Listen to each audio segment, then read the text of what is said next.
Hello दोस्तों, स्वागत है आप सभी को एग्ज़ाम रिजल्ट पर।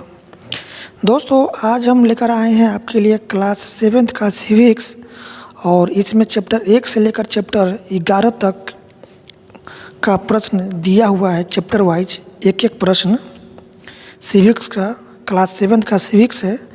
और आप जानते हैं कि क्लास 7th सिविक्स में टोटल 11 चैप्टर है, ठीक है। तो चैप्टर वाइज आज हम चैप्टर का एक एक प्रश्न चैप्टर वाइज इस वीडियो में चैप्टर 1 से लेकर के चैप्टर 11 तक का जितने भी प्रश्न दिया हुआ है बुक का, एनसीईआरटी और एससीईआरटी बुक का जितने भी प्रश्न दिया हुआ है चैप्टर वाइज, वो सभी चैप्टर वाइज प्रश्न आज हम इस वीडियो में पढ़ेंगे। तो दोस्तों, चैनल को सब्सक्राइब नहीं किए तो चैनल को सब्सक्राइब कर लीजिए, ताकि इसके आगे हम जो भी वीडियो लेकर आएंगे क्लास 8 का, क्लास 9th का, क्लास 10th का, क्लास 11th का और क्लास 12th का, इसकी सबसे जानकारी सबसे पहले आपको पहुंचेगी, ठीक है। तो आइए शुरुआत करते हैं। पहला चैप्टर, आपका पहला चैप्टर जो है क्लास 7th का जो सिविक्स है, इसका पहला चैप्टर है लोकतंत्र में समानता, ठीक है। लोकतंत्र में समानता पहला चैप्टर है। तो आइए पहला चैप्टर का पहला क्वेश्चन से शुरुआत करते हैं। पहला प्रश्न है आपके सामने। पहला प्रश्न है, वोट देने का अधिकार किसे कहते हैं? तो आप जानते हैं कि जिसका आयु, जिसका एज, जिसका उम्र 18 वर्ष या उससे अधिक हो गया है, वो उनको वोट देने का अधिकार प्राप्त हो जाता है। तो इसका आंसर हो जाएगा 18 वर्ष या उससे अधिक उम्र के नागरिक को वोट देने का अधिकार प्राप्त होता है, ठीक है। तो इसका आंसर हो जाएगा 18 वर्ष या उससे अधिक उम्र के नागरिक। अगले प्रश्न की ओर चलते हैं। प्रश्न नंबर 2 आपके सामने है। प्रश्न नंबर 2 है, पूनम को कतार में क्यों समानता एहसास हो रहा है? देखिए, पूनम ये नाम आ रहा है क्योंकि ये किताब का क्वेश्चन है। हम जो भी प्रश्न लेकर आए हैं ये सभी आपका एनसीईआरटी और एससीईआरटी बुक का प्रश्न है, ठीक है।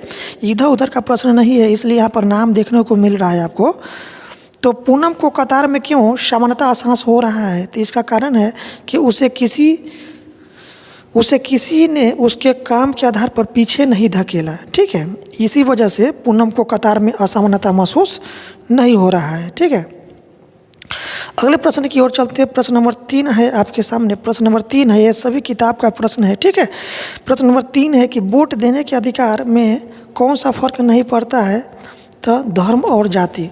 कोई भी धर्म या जाति के लोग हो, उन सभी को वोट देने का अधिकार प्राप्त होता है।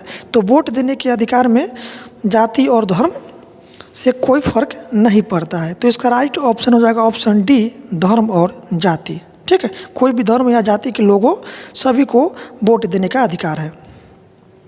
अगले प्रश्न की ओर चलते हैं। प्रश्न नंबर 4 है आपके सामने। प्रश्न नंबर 4 है, प्रश्न नंबर 4 आपके सामने है कि फोटो पहचान पत्र की आवश्यकता कहाँ होती है? देखिए, जब आप वोट गिराने जाते हैं तो वहाँ पर क्या है, एक पहचान को लेकर जाना पड़ता है। जैसे पहचान के तौर पर राशन कार्ड हो, बैंक खाता हो। तो यहाँ पर इसका आंसर हो जाएगा उपयुक्त में से सभी, ठीक है। फोटो पहचान पत्र की आवश्यकता कहाँ होती है? तो मतदान में भी होती है, राशन कार्ड में भी होती है, बैंक खाता खुलवाने में के समय भी होती है। तो उपयुक्त इसमें से ऑप्शन डी हो जाएगा, उपयुक्त सभी, ठीक है। ये सभी जगह है ना, फोटो पहचान पत्र की आवश्यकता होती है। कहाँ कहाँ? तो मतदान में, राशन कार्ड में, बैंक खाता में, उपयुक्त सभी हो जाएगा, ठीक है। ये सभी जगह फोटो पहचान पत्र की आवश्यकता होती है, ठीक है। अगले प्रश्न की ओर चलते हैं। प्रश्न नंबर 5 है आपके सामने। प्रश्न नंबर 5 है कि रमा स्कूल क्यों नहीं जा पा रही है? रमा एक लड़की का नाम है, ठीक है। तो ये किताब का प्रश्न है, इसलिए आपको यहाँ पर रामा नाम देखने को मिल रहा है।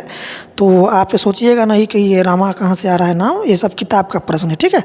तो रामा एक लड़की है, वो स्कूल क्यों नहीं जा पा रही है? तो इसका कारण है कि रामा का जो स्कूल है ना, उसका घर से दूर है, ठीक है। तो इसका ऑप्शन हो जाएगा ऑप्शन बी, स्कूल दूर है। अगले प्रश्न की ओर चलते हैं। प्रश्न नंबर 6 है आपके सामने। प्रश्न नंबर 6 है कि पूनम को असमानता का एहसास क्यों होता है? ठीक है, देखिए, पूनम एक लड़की का नाम है।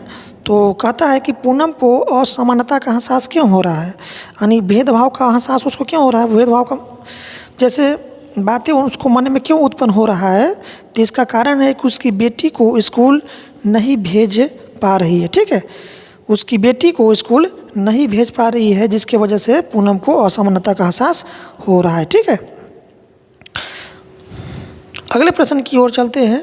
प्रश्न नंबर 7 है आपके सामने। प्रश्न नंबर 7 है कि आपके आसपास कौन कौन से स्कूल हैं। ठीक है, तो आप जानते हैं कि आसपास में सरकारी स्कूल भी होते हैं और प्राइवेट स्कूल भी होते हैं, दोनों होते हैं। ठीक है, तो हमारे आसपास क्या होते हैं, सरकारी और प्राइवेट दोनों तरह का स्कूल होते हैं। तो इसका आंसर हो जाएगा ऑप्शन सी, सरकारी और प्राइवेट। ठीक है, अगले प्रश्न की ओर चलते हैं। प्रश्न नंबर 8 है आपके सामने। प्रश्न नंबर 8 है, 8 कह रहा है कि एक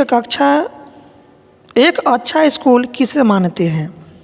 देखिए, एक अच्छा स्कूल हम तभी मान सकते हैं जहाँ खेल कूद की सुविधा हो, जहाँ बच्चों को अच्छी शिक्षा मिले, जहाँ शारीरिक विकास के अवसर हो।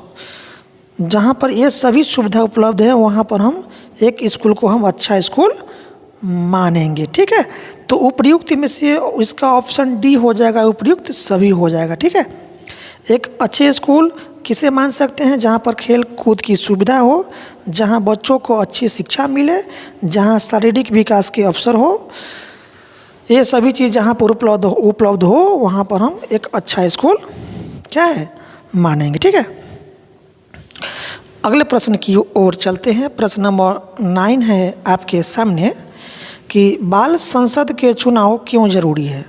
देखिए, बाल संसद का चुनाव इसलिए ज़रूरी है कि बच्चों को उनके अधिकारों के बारे में जानकारी मिलती रहे। ठीक है, जानकारी मिले, बच्चों को प्रतिनिधि चुनने का मौका मिले, बच्चों को निर्णय लेने की क्षमता का विकास हो। तो उपयुक्त सभी हो जाएगा, इसका आंसर उपयुक्त सभी। ठीक है, बाल संसद इसलिए चुनना चाहिए कि उसे चुनने से क्या होगा, बच्चों को अधिकार के बारे में पता चलेगा और बच्चों को प्रतिनिधि चुनने का मौका मिलेगा। ठीक है, बच्चों के निर्णय लेने की क्षमता के विकास होगा। तो इसका आंसर हो जाएगा उपयुक्त में से सभी। अगले प्रश्न की ओर चलते हैं। प्रश्न नंबर 10 है आपके सामने कि यदि शिक्षक द्वारा प्रतिनिधि मनोनीत किया जाता है तो क्या फ़र्क पड़ता है। देखिए, यदि कोई शिक्षक किसी को प्रतिनिधि मनोनीत करता है तो इसका फ़र्क क्या होगा कि बच्चों को वोट देने का अवसर नहीं मिलता। ठीक है, बच्चों को वोट देने का अवसर नहीं मिलेगा। ठीक है, तो इसका आंसर यही होगा, बच्चों को वोट देने का अवसर नहीं मिलेगा, क्योंकि शिक्षक जो है ना प्रतिनिधि को डायरेक्ट जो है से चुन लेगा, मनोनीत कर लेगा। तो क्या होगा कि बच्चों को वोट देने का अवसर नहीं मिलेगा। तो इसका आंसर हो जाएगा ऑप्शन ए, बच्चों को वोट देने का अवसर नहीं मिलता। ठीक है, कब, जब शिक्षक प्रतिनिधि को मनोनीत कर ले तब। ठीक है, अगले प्रश्न की ओर चलते हैं। प्रश्न नंबर 11 है। प्रश्न नंबर 11 है कि एक व्यक्ति एक मत के सिद्धांत का लाभ क्या है। तो सबके मतों की सार्थकता साबित होती है। ठीक है, एक व्यक्ति एक मत का सिद्धांत से क्या लाभ होता है, तो सभी का मत की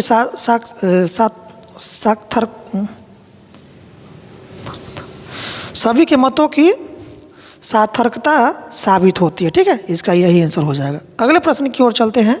प्रश्न नंबर 12 है आपके सामने कि चुनाव प्रक्रिया में एक व्यक्ति एक मत के नियम से क्या लाभ है।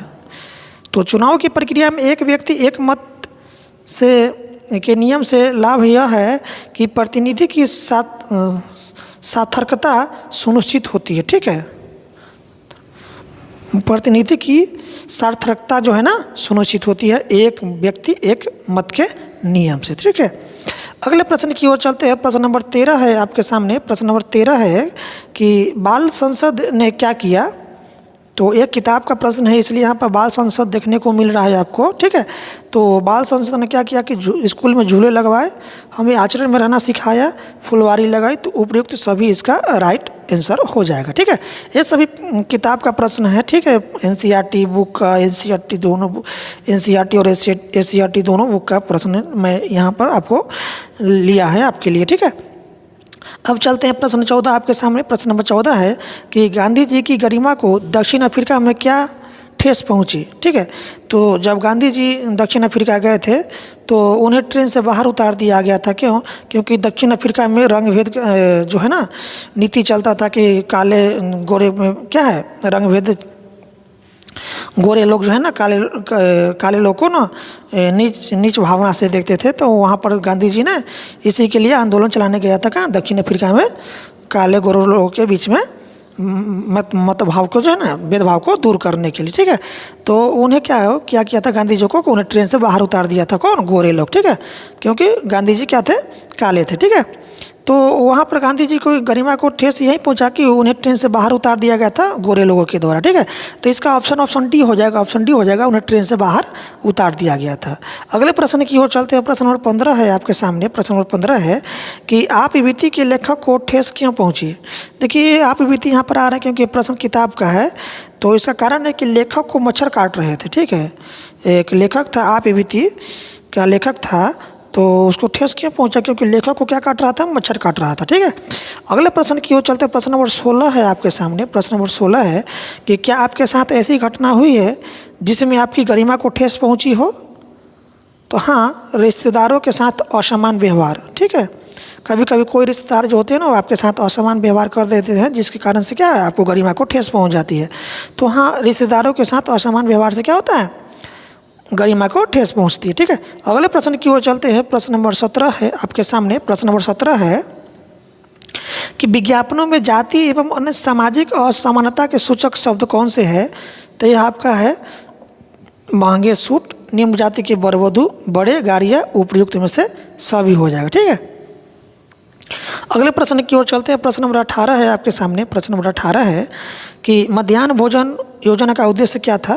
तो आप जानते हैं कि मध्याह्न भोजन जो मिड डे मील जो है ना, 1995 में इसकी शुरुआत हुआ था। और इसका उद्देश्य क्या है? इसका उद्देश्य था कि बच्चों की संख्या बढ़ाना, सामाजिक दूरियों को कम करना, ठीक है, बच्चे को पेट भर खाना देना।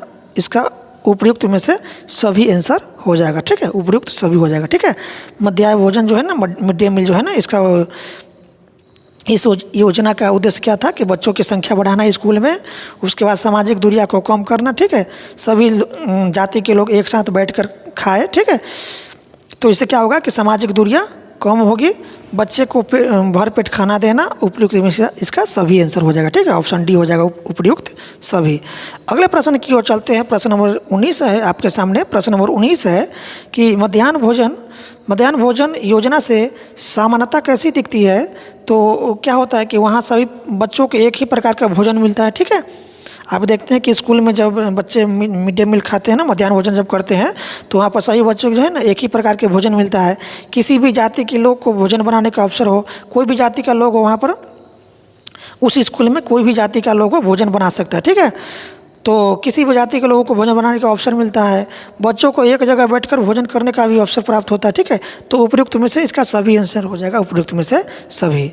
अगले प्रश्न की ओर चलते हैं। प्रश्न नंबर 20 है आपके सामने। प्रश्न नंबर 20 है कि क्या आपने कभी मध्याह्न भोजन के दौरान असमानता का अनुभव किया है?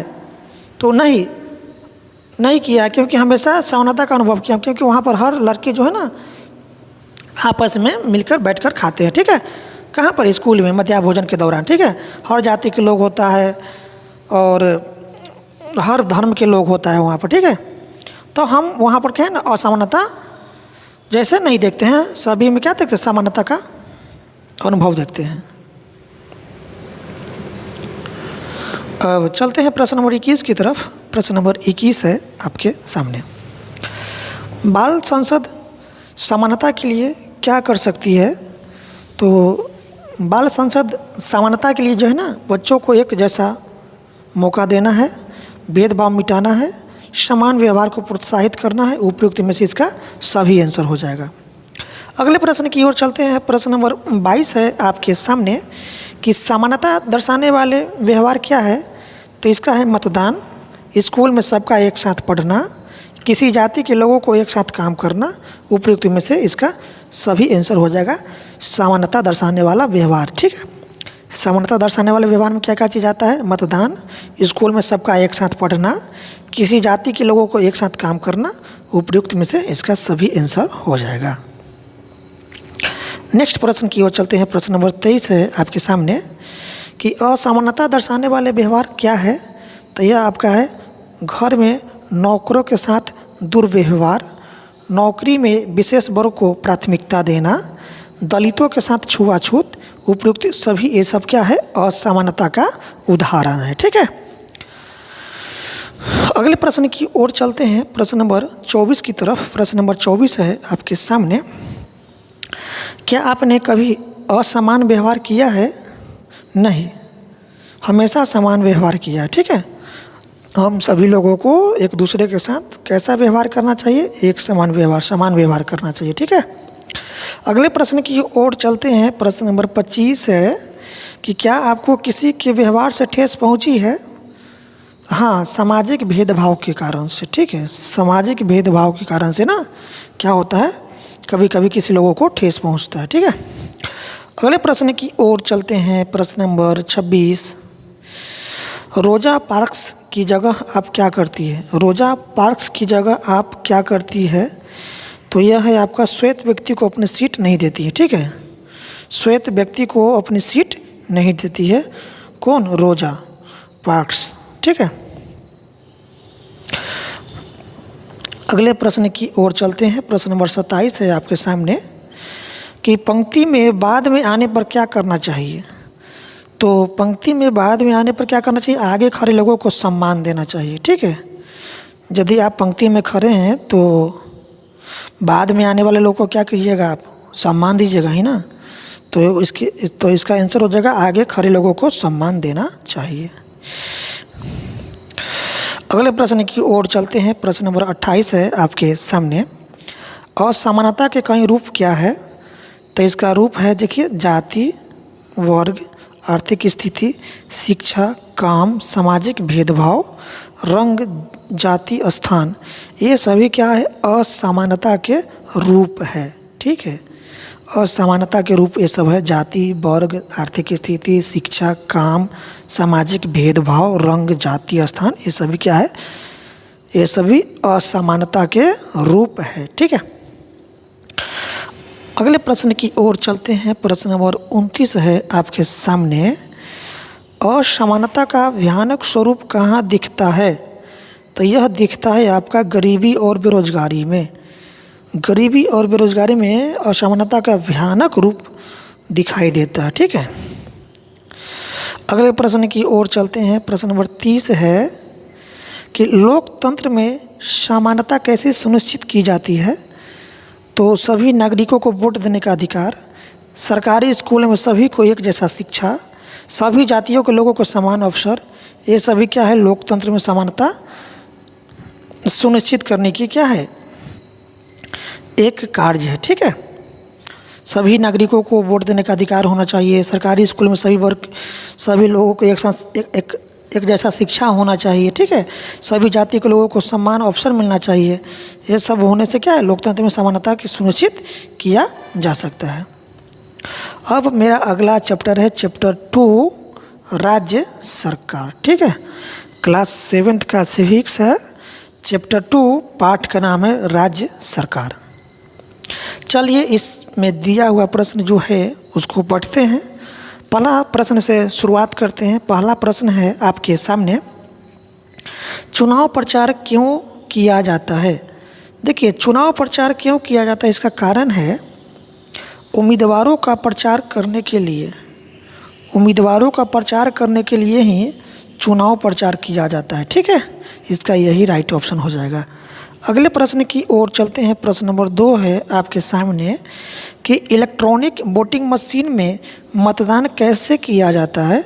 तो बटन दबा करके। आप देखे हैं ना कि जब वोट गिराने आप गए होंगे तो एक तरह की एक मशीन होता है जिसको कहते हैं इलेक्ट्रिक वोटिंग मशीन कहते हैं। ठीक है, और उसमें क्या है कि बटन होता है और बटन पहले पार्टी का चुनाव चिन्ह होता है। ठीक है, और चुनाव चिन्ह के सामने सामने बटन होता है ना, तो बटन दबा करके उस जो है ना अपने जो मनपसंद के जो नेता प्रतिनिधि होते हैं उसको हम उस पर क्या करते हैं? वोट देते हैं। ठीक है, बटन दबा करके।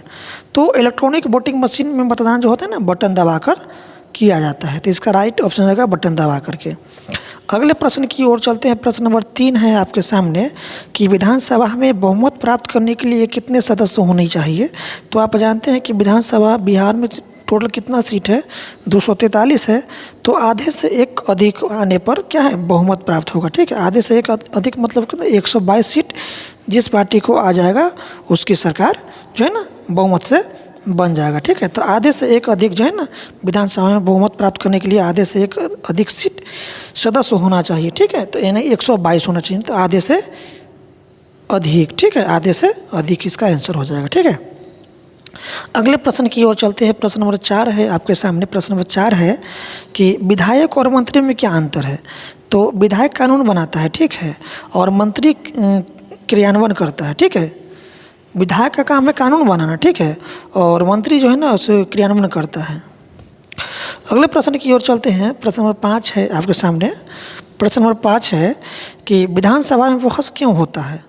तो इसका कारण है समस्याओं का समाधान ढूंढने के लिए। ठीक है, समस्याओं के समाधान ढूंढने के लिए ही विधानसभा में बहस किया जाता है। ठीक है, अगले प्रश्न की ओर चलते हैं। प्रश्न नंबर 6 है आपके सामने। प्रश्न नंबर 6 है कि एक विधायक क्या कर सकता है। तो एक विधायक केवल प्रश्न पूछ सकता है, यही उसका अधिकार है, प्रश्न पूछना। अगले प्रश्न की ओर चलते हैं। प्रश्न नंबर 7 है कि चुनाव प्रक्रिया के दौरान मतदाता किस चीज़ का उपयोग करता है। तो वह इलेक्ट्रॉनिक वोटिंग मशीन का। ठीक है, इलेक्ट्रॉनिक वोटिंग मशीन का उपयोग करता है। जब चुनाव होता है ना तो उस दौरान मतदाता जो है ना किस चीज़ का उपयोग करता है, तो इलेक्ट्रॉनिक वोटिंग मशीन का। ठीक है, तो इसका आंसर हो जाएगा इलेक्ट्रॉनिक वोटिंग मशीन हो जाएगा। अगले प्रश्न की ओर चलते हैं। प्रश्न नंबर 8 है आपके सामने कि हिमाचल प्रदेश विधानसभा में कितने सदस्य होता है। तो हिमाचल प्रदेश विधानसभा में टोटल जो है ना 68 है। ठीक है, 68 सदस्य होता है। ठीक है, 68 होता है, 68। अगले प्रश्न की ओर चलते हैं। प्रश्न नंबर 9 आपके सामने है। प्रश्न नंबर 9 है कि चुनाव प्रचार में उम्मीदवार क्या करता है।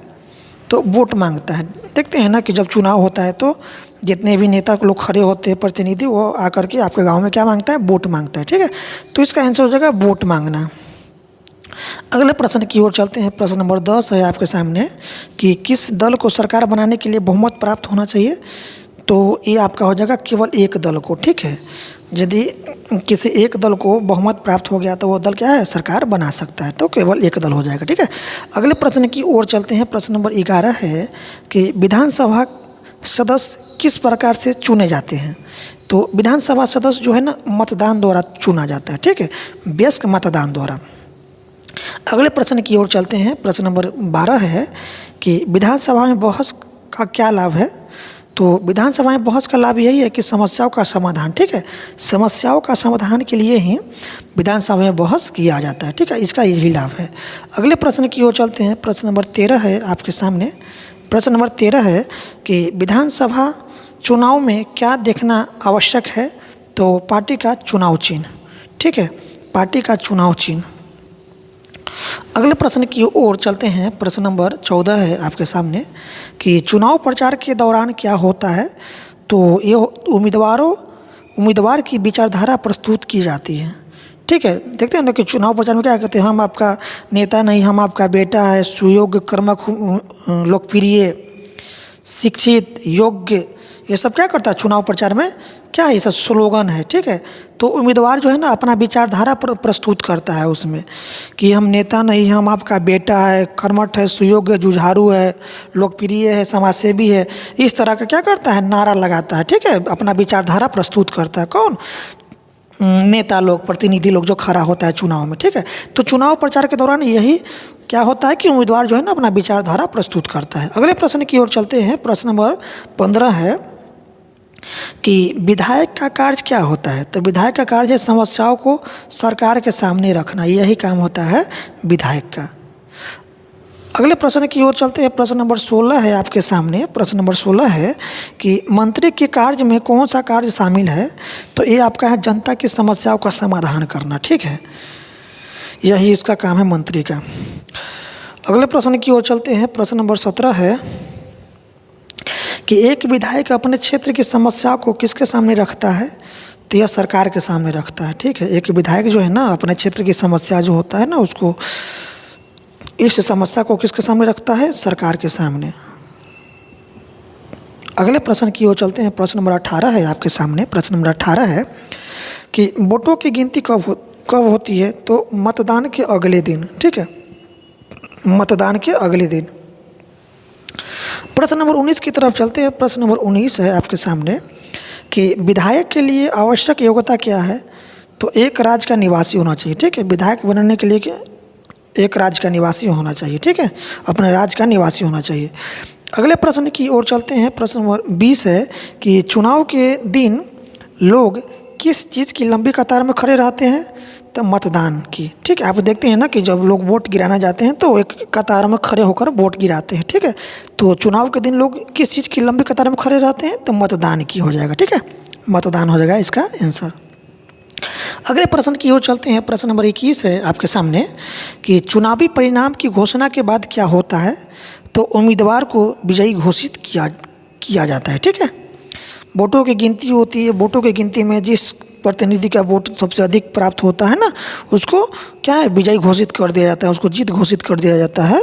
तो चुनावी परिणाम की घोषणा के बाद क्या होता है कि उम्मीदवार को विजयी घोषित किया जाता है। अगले प्रश्न की ओर चलते हैं। प्रश्न नंबर 22 है आपके सामने। प्रश्न नंबर 22 है, क्या कहता है कि विधानसभा में किस प्रकार की बहस होती है? तो यहाँ पर होता है विधायकी और मंत्री के बीच बहस होता है, ठीक है। विधायिका और मंत्री के बीच बहस होता है विधानसभा में, ठीक है। अगले प्रश्न की ओर चलते हैं। अगले प्रश्न है आपके सामने। प्रश्न नंबर 23 है कि विधानसभा में किस प्रकार की समस्याओं पर चर्चा होती है? तो सभी क्षेत्रीय समस्या पर होता है चर्चा, ठीक है, सभी क्षेत्रीय समस्याएं। अगले प्रश्न की ओर चलते हैं। प्रश्न नंबर 24 है आपके सामने। प्रश्न नंबर 24 है कि मतदाता किस चीज़ की सहायता से मतदान करते हैं? तो इलेक्ट्रॉनिक वोटिंग मशीन से, ठीक है, ईवीएम कहते हैं ना जिसको, इलेक्ट्रॉनिक वोटिंग मशीन से ही क्या करता है मतदाता जो है ना अपना मत देता है, ठीक है, वोट गिराता है। अगले प्रश्न की ओर चलते हैं। प्रश्न नंबर 25 है आपके सामने कि चुनाव के बाद सबसे अधिक मत प्राप्त करने वाले उम्मीदवार क्या होता है? तो विधायक होता है, ठीक है। चुनाव के बाद जिस प्रतिनिधि का सबसे अधिक मत प्राप्त होता है, जो विजयी घोषित होता है, तो अधिक मत प्राप्त करने वाला उम्मीदवार क्या कहलाता है? विधायक कहलाता है, ठीक है, क्या कहलाता है? विधायक। अगले प्रश्न की ओर चलते हैं। प्रश्न नंबर 26 है आपके सामने कि विधानसभा में बहुमत से क्या तय होता है? तो सरकारी योजनाओं की स्वीकृति होता है, ठीक है, सरकारी योजनाओं की स्वीकृति होता है, ठीक है। अगले प्रश्न की ओर चलते हैं। प्रश्न नंबर 27 है आपके सामने। प्रश्न नंबर 27 है कि सरकार का कार्य कौन करता है? तो यह करता है विधायक और मंत्री दोनों मिलकर करता है सरकार का कार्य, ठीक है। अगले प्रश्न की ओर चलते हैं। प्रश्न नंबर 28 है आपके सामने कि चुनाव के दौरान उम्मीदवार क्या करता है? तो अपने पार्टी के विचार प्रस्तुत करता है, ठीक है। चुनाव के दौरान जो होता है जो उम्मीदवार जो है ना अपने पार्टी के विचार को प्रस्तुत करता है कि हम मान लीजिए कि हम बीजेपी से उम्मीदवार खड़े हैं, ठीक है, तो हम अपने पार्टी को क्या करेंगे, अपने पार्टी के विचार को जो है ना लोगों के साथ क्या करेंगे, साझा करेंगे, लोगों को बताएंगे कि हमारी पार्टी अच्छी है, हमारी पार्टी जीत कर आएगी तो लोगों की हर समस्या को समाधान करेगी, बिजली जो है ना, इंदिरा आवास, सड़क सुरक्षा, हर चीज़ उपलब्ध कराएगी जब हमारी सरकार बनकर आएगी। तो क्या करता है कि जो है ना उम्मीदवार जो है ना अब क्या करता है अपने पार्टी के विचार प्रस्तुत करते हैं लोगों को बीच में। तो इसका आंसर हो जाएगा अपने पार्टी के विचार प्रस्तुत करते हैं, ठीक है। अगले प्रश्न की ओर चलते हैं। प्रश्न नंबर 29 है आपके सामने। प्रश्न नंबर 29 है कि बहुमत के नियम से क्यों चलना चाहिए? बहुमत के नियम से क्यों चलना चाहिए? तो इसका कारण है कि सरकार को मजबूत बनाने के लिए, ठीक है, सरकार को मजबूत बनाने के लिए बहुमत के नियम से चलना चाहिए, ठीक है। प्रश्न नंबर 30 की तरफ चलते हैं। प्रश्न नंबर 30 है कि एक विधायक जो मंत्री भी है क्या कर सकता है? तो यह जो है ना विधेयक पास कर सकता है, ठीक है, विधेयक पास कर सकता है। मान लीजिए कि एक विधायक मंत्री है तो क्या कर सकता है? विधेयक को पास कर सकता है, ठीक है, विधेयक पास कर सकता है। अब हमारा अगला चैप्टर होगा चैप्टर 3 क्लास 7th का, यह सिविक्स है, नागरिक शास्त्र है। अब हमारा अगला चैप्टर होगा चैप्टर 3 शिक्षा एवं स्वास्थ्य के क्षेत्र में सरकार की भूमिका, ठीक है, चैप्टर का नाम है। तो चलिए इस चैप्टर में जो प्रश्न दिया हुआ है उस प्रश्न को हम पढ़ते हैं। पहला प्रश्न है कि अनुप्रिया और उसकी सहेलियों की परेशानी का कारण क्या था? तो स्कूल की दूरी होना, ठीक है। एक अनुप्रिया और नाम की एक लड़की है, तो उसकी जो है ना परेशानी का कारण क्या था? स्कूल की दूरी, ठीक है, स्कूल की दूरी होने की वजह से अनुप्रिया और उसकी सहेलियों की क्या होती थी? परेशानी होती थी। अगले प्रश्न की ओर चलते हैं। प्रश्न नंबर 2 है आपके सामने, साइकिल योजना के तहत किस चीज़ की सुविधा प्रदान की जाती है? तो साइकिल, ठीक है। साइकिल योजना के तहत जो है ना बच्चों को क्या दिया जाता है? तो साइकिल दिया जाता है। अगले प्रश्न की ओर चलते हैं। प्रश्न नंबर 3 है आपके सामने कि लड़कियों को शिक्षा में किस प्रकार की वजह से परेशानी होती है? तो विद्यालय का दूर होना, ठीक है।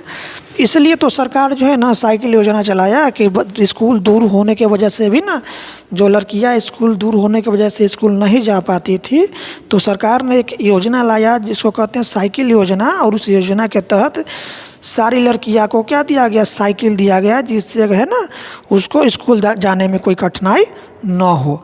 तो विद्यालय का दूर होने से ना लड़कियों की शिक्षा में लड़कियों को शिक्षा प्राप्त करने में क्या होता था? परेशानी होता था, ठीक है। तो विद्यालयों का दूर हो जाना, ठीक है, विद्यालयों का दूर होना इसका आंसर हो जाएगा। अगले प्रश्न की ओर चलते हैं। प्रश्न नंबर 4 है आपके सामने कि उच्च विद्यालय के लिए साइकिल योजना से किसे मदद मिली? तो लड़कियों को मिला, ठीक है, लड़कियों को मिला उच्च शिक्षा के लिए, उच्च विद्यालय के लिए। उच्च विद्यालय मतलब कक्षा 1 से 8 तक तो आपको गांव में ही स्कूल मिल जाती है, लेकिन फिर उसके आगे पढ़ने के लिए बच्चों को जो है ना उच्च विद्यालय जाना होता है। और उच्च विद्यालय जो है ना घर से उसकी दूरी ज़्यादा होती है, तो सरकार ने लड़कियों को पढ़ने के लिए साइकिल योजना चलाया, जिससे क्या हुआ कि उच्च विद्यालय जो है ना उच्च विद्यालय में जाने के लिए उसको मदद मिला साइकिल से, ठीक है। तो उच्च विद्यालय के लिए साइकिल योजना से किसको मदद मिली? तो यह लड़कियों को मिला, ठीक है।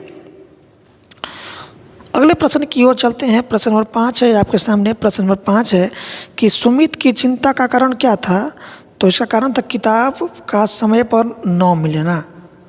एक सुमित नाम का एक लड़का है, तो उसको चिंता का कारण क्या था कि उसको समय पर किताब नहीं मिला स्कूल में, तो इसी बात का उसको चिंता था, ठीक है, किताबों का समय पर न मिलना। ये सभी किताब का प्रश्न है, इसलिए नाम यहाँ पर देखने को आपको मिल रहा है, ठीक है, आप घबराइएगा नहीं, क्योंकि ये सब किताब का ही प्रश्न है आपके सामने लाया हूँ। किताबों की उपलब्धता न होने पर प्रधानाध्यापक ने क्या किया? तो रुकावटों को दूर किया। क्या किया था? रुकावटों को दूर किया। अगले प्रश्न की ओर चलते हैं। प्रश्न नंबर 7 है आपके सामने कि मध्याह्न भोजन योजना का मुख्य लाभ क्या है? तो बच्चों को भोजन की सुविधा, ठीक है, इसका यही मुख्य लाभ है कि बच्चों को भोजन की सुविधा। अगले प्रश्न की ओर चलते। प्रश्न नंबर 8 है आपके सामने कि पोशाक योजना का उद्देश्य क्या है? तो पोशाक योजना का उद्देश्य बच्चों को स्कूल की पोशाक देना, ठीक है। बच्चों को अपना स्कूल का एक अपना यूनिफॉर्म होना चाहिए, अपना पोशाक होना चाहिए। इसके लिए सरकार जो है ना पोशाक योजना क्या किया? लागू किया था, ठीक है। तो बच्चों को स्कूल की पोशाक देना यह पोशाक योजना का उद्देश्य था। अगले प्रश्न की ओर चलते हैं। प्रश्न नंबर 9 है आपके सामने। प्रश्न नंबर 9 है, प्रश्न नंबर 9 कह रहा है आपके सामने कि भवन निर्माण योजना से क्या लाभ हुआ?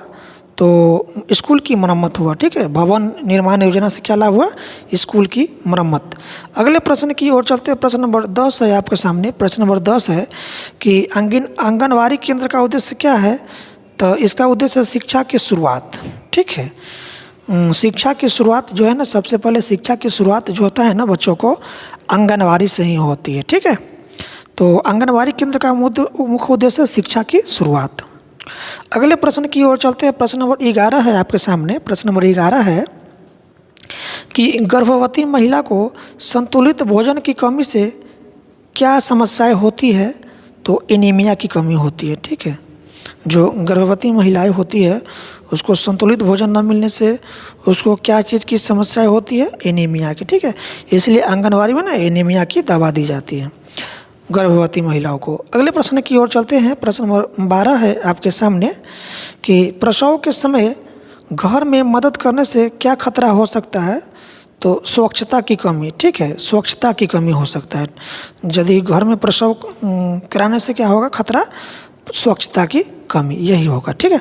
अगले प्रश्न की ओर चलते हैं। प्रश्न नंबर 13 है, सरकारी अस्पताल में प्रसव कराने का लाभ क्या है? तो साफ सफाई की व्यवस्था होती है वहाँ पर, यही लाभ है, ठीक है। अगले प्रश्न की ओर चलते हैं। प्रश्न नंबर 14 है आपके सामने। प्रश्न नंबर 14 है कि शिक्षा की स्थिति को बेहतर बनाने के लिए सरकार को क्या करना चाहिए। तो कानून बनाना चाहिए। क्या होगा? कानून बनाना चाहिए शिक्षा के इस क्षेत्र में अच्छा काम करने के लिए। अगले प्रश्न की ओर चलते हैं कि सर्वे का उद्देश्य क्या होता है। तो इसका उद्देश्य पुस्तकें खरीदना, जनता की राय और जानकारी एकत्रित करना ही सर्वे का काम होता है। ठीक है, सर्वे का काम क्या है? सर्वे का उद्देश्य होता क्या है? जनता की राय और जानकारी एकत्रित करना ही सर्वे का मुख्य उद्देश्य होता है। लोगों को किस चीज़ की समस्या है इसकी जानकारी लेने के लिए ही क्या किया जाता है? सर्वे किया जाता है गांव-गांव में घूम कर। ठीक है, सरकारी अधिकारी आते हैं, लोगों से पूछते हैं क्या चीज़ की समस्या है आप लोग, तो एक सर्वे करता है। अगले प्रश्न की ओर चलते हैं। प्रश्न नंबर 16 है आपके सामने कि लड़कियों की शिक्षा में बाधा के कारण क्या हो सकती है। तो स्कूल का दूर होना। ठीक है, स्कूल का दूर होना यही बाधा है लड़कियों की शिक्षा में बाधा का कारण। अगले प्रश्न की ओर चलते हैं। प्रश्न नंबर 17 है आपके सामने कि सरकार द्वारा आयरन की गोलियां क्यों दी जाती है। तो एनीमिया से बचाव के लिए। ठीक है, एनीमिया से बचाव के लिए। अगले प्रश्न की ओर चलते हैं। प्रश्न नंबर 18 है आपके सामने, सरकार को स्वास्थ्य सुविधाओं के लिए क्या करना चाहिए। तो अस्पतालों को सुसज्जित करना चाहिए। ठीक है, अगले प्रश्न की ओर चलते हैं। प्रश्न नंबर 19 है आपके सामने कि उच्च शिक्षा के लिए लड़कियों को दूसरी जगह क्यों जाना पड़ता है। तो स्थानीय कॉलेज की कमी। ठीक है, स्थानीय कॉलेज की कमी। यदि उसको कॉलेज उसके गांव में ही मिल जाती तो वो फिर दूसरे जगह जो है ना उस शिक्षा के लिए उसको जाना नहीं पड़ता। तो स्थानीय कॉलेज की कमी की वजह से उच्च शिक्षा के लिए लड़कियों जो है ना दूसरी जगह जाती है। अगले प्रश्न की ओर चलते हैं। प्रश्न नंबर 20 है कि एक शिक्षित व्यक्ति क्या कर सकता है। तो अदालत में अपनी रक्षा कर सकता है। ठीक है, अदालत में अपनी रक्षा कर सकता है। अगले प्रश्न की ओर चलते हैं। प्रश्न नंबर 21 है आपके सामने कि शिक्षा के महत्व को कैसे बताया जा सकता है। तो सामाजिक कार्यों में भागीदारी से। सामाजिक कार्यों में भागीदारी से शिक्षा के महत्व को बढ़ाया जा सकता है।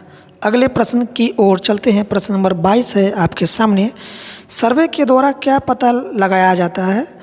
तो जनता की राय और जानकारी। ठीक है, जनता की राय और जानकारी सर्वे के माध्यम से पता लगाया जाता है। अगले प्रश्न की ओर चलते हैं। प्रश्न नंबर 23 है आपके सामने कि स्कूल की व्यवस्था को ठीक करने के लिए सरकार को क्या करना चाहिए। तो पुराने स्कूल को मरम्मत करना चाहिए। ठीक है, पुराने स्कूल की मरम्मत करना चाहिए। अगले प्रश्न की ओर चलते हैं। प्रश्न नंबर 24 की तरफ कि उच्च विद्यालय की स्थापना का लाभ क्या है। तो स्कूल की दूरी कम होना। ठीक है, स्कूल की दूरी कम होती है। उच्च विद्यालय की स्थापना होने से स्कूल की दूरी क्या होती है? कम होती है। ठीक है, यही इसका आंसर हो जाएगा, स्कूल की दूरी कम होती है। अगले प्रश्न की ओर चलते हैं। प्रश्न नंबर 25 है आपके सामने कि आंगनवाड़ी केंद्र किसके लिए है। तो यह है छोटे बच्चों के लिए। ठीक है, छोटे बच्चों के लिए आंगनवाड़ी केंद्र होता है। अगले प्रश्न की ओर चलते हैं। प्रश्न नंबर 26 है आपके सामने। प्रश्न नंबर 26 है कि किताबों की समय पर उपलब्धता न होने पर क्या किया जाता है। तो प्रधानाध्यापक जानकारी लेते हैं और समस्या हल करते हैं। ठीक है, अगले प्रश्न की ओर चलते हैं। प्रश्न नंबर 27 की तरफ। प्रश्न नंबर 27 है आपके सामने, सरकारी अस्पताल में प्रसव करवाने के लाभ क्या है। तो यह है बेहतर साफ सफाई। ठीक है, बेहतर साफ सफाई। अगले प्रश्न की ओर चलते हैं। प्रश्न नंबर 28 है आपके सामने कि लड़कियों की शिक्षा में बाधाओं के लिए कौन जिम्मेदार हो सकता है। तो यह है आप माता पिता और समाज। ठीक है, अभी भी देखते हैं हमारे समाज में ना लैंगिक समानता है बेटा बेटी में। ठीक है, तो लड़कियों की समाज में बाधाओं के लिए कौन जिम्मेदार हो सकता है। तो उसका माता पिता और समाज। लड़कियों की शिक्षा के में बाधा का मुख्य जिम्मेदार जो है ना उसका माता पिता और समाज होता है। बेटी है तो उसको पढ़ने नहीं दिया जाता है बाहर जा कर के, और बेटा है तो कहता है तू पढ़ सकता है। ठीक है, तो लैंगिक समानता दिखाई देता है। ठीक है, लैंगिक असमानता दिखाई देता है हमारे समाज में। ठीक है, अगले प्रश्न की ओर चलते हैं। प्रश्न नंबर 29 की तरफ। प्रश्न नंबर 29 है कि गर्भवती महिलाओं को आयरन की गोली क्यों दी जाती है। तो एनीमिया से बचाव के लिए। अगले प्रश्न की ओर चलते हैं। प्रश्न नंबर 30 है आपके सामने कि सरकार को स्वास्थ्य सुविधाओं के लिए क्या कदम उठाना चाहिए। तो अस्पतालों को क्या करना चाहिए? सुसज्जित करना चाहिए। अब मेरा अगला चैप्टर होगा चैप्टर 4। चैप्टर 4 आपका है समाज में लिंग भेद।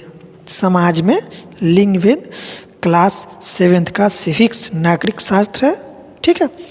चैप्टर का नाम है चैप्टर 4 है, चैप्टर का नाम है समाज में लिंग भेद, और ये सभी आपका किताब का प्रश्न है, किताब का चैप्टर है, ठीक है।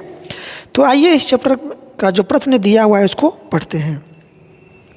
पहला प्रश्न है कि श्यामा के परिवार की सोच का उसके जीवन पर क्या प्रभाव पड़ा है। तो घर में कैद होना, श्यामा नामक एक लड़की है और उसकी जो परिवार है ना उसको बाहर पढ़ने के लिए नहीं भेज पा रहा है।